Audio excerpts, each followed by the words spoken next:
A'udhu billahi minash shaitanir rajim. Bismillahirrahmanirrahim. Falënderimet dhe lavdrimet i takojnë Allahut, Zotit të gjithësisë. Salavatet dhe selamet ja dërgoj Muhamedit sallallahu alaihi wasallam, familjes së tij të pastër dhe të gjithë atyre që e pasojnë atë. Fillimisht, më lejoni t'ju përshëndes me përshëndetjen e ngrohtë islame. Assalamu alaikum wa rahmatullahi wa barakatuhu. Tema për të cilën do të flasim sot titullohet me titullin Përgojimi në Islam, pesha e fjalëve dhe pasojat e tyre. Fillimisht, ne duhet ta kuptojmë se çka është përgojimi. Përgojimi apo gibeti është të folurit për dikë kur ai nuk është i pranishëm. Pra, duke përmendur turpin, mangësitë dhe dobësitë e dikujt pas krave të tij. Në kapitullin Huxhurat, në ajetin e 12, Allahu xhaleshanehu na porosit drejt për drejt duke na thënë: Mos e spiononi dhe mos e përgojoni njëri tjetrin. Mos vallë ndokush prej jush dëshiron të hajë mishin e vëllait të vet të vdekur. Sigurisht që ju do ta urrenit këtë. Keni frikë Allahun. Në të vërtetë, Allahu është pranues i pendimit dhe mëshirëplot. Përgojimi, pra gibeti, është një armë e ulët e cila përdoret prej atyre që dëshirojnë dhe ushqejnë armiqësi dhe urrëtie ndaj të tjerëve. Transmetohet nga Abu Huraira radhiyallahu anhu se një ditë i dërguari i Allahut sallallahu alaihi wasallam i ka takuar sahabët pra shokët e tij dhe i ka pyetur: "A dini se ç'është përgojimi?"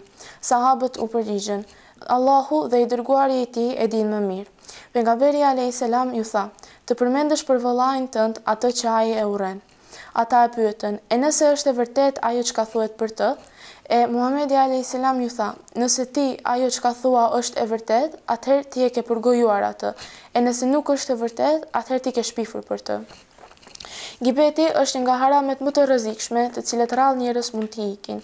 Edhe besimtarët e devotshëm e kanë të vështirë të mos angazhohen me këtë mëkat të jashtëzakonshëm, pasi që është një mëkat që kryhet pamund.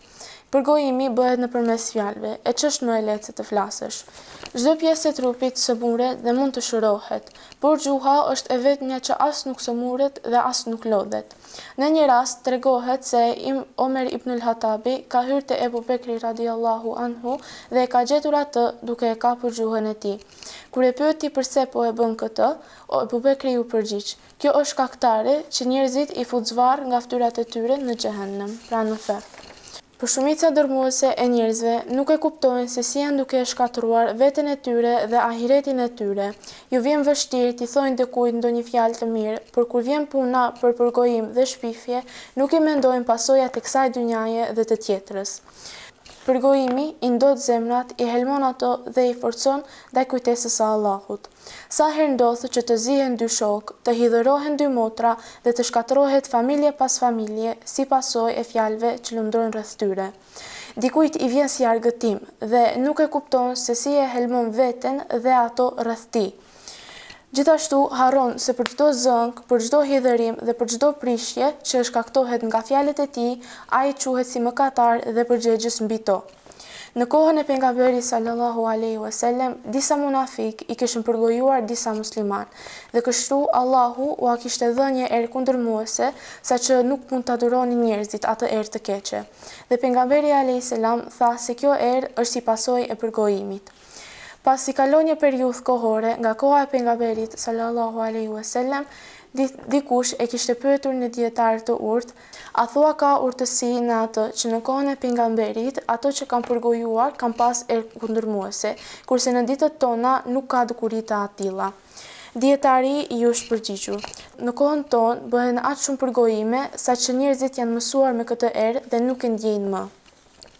Është në të vërtetë dëshpëruese se sa i përhapur është përgojimi në ditët tona.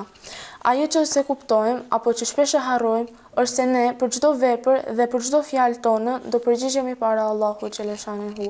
Dhe në ditën e gjykimit, kur do qëndrojmë para Allahut të mbushur me shpresë për veprat tona të mira, për të cilat jemi munduar tërë jetën, vetëm që atë ditë të vi person pas personi, duke na i marrë veprat tona, pasi që ne i kishim përgojuar ato në këtë dynja.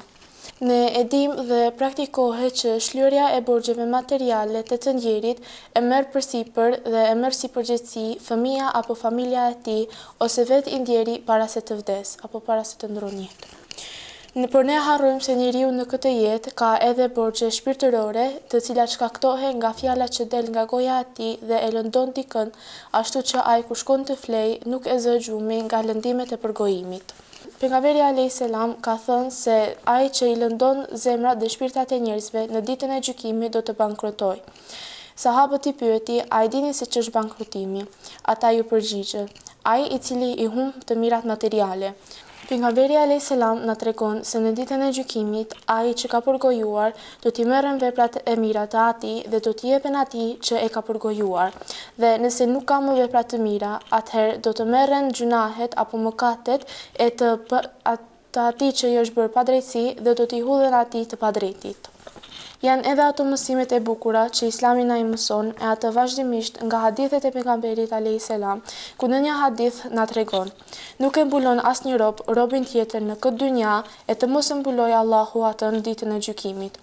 Nga ky hadith mësojmë se ne kur e shohim dikën duke bërë një vepër të keqe, duhet që t'ia mbulojmë gabimin dhe ta këshillojmë në vetmi edhe të pastaj të lutemi për të, e jo ta përgojojmë atë ke të tjerët. Allahu na ruaj nga ky mëkat i shëmtuar. Dhe mbajeni në mend hadithin, ka shpëtuar ai që hesht. Selamu alaikum wa rahmetullahi wa barakatuh.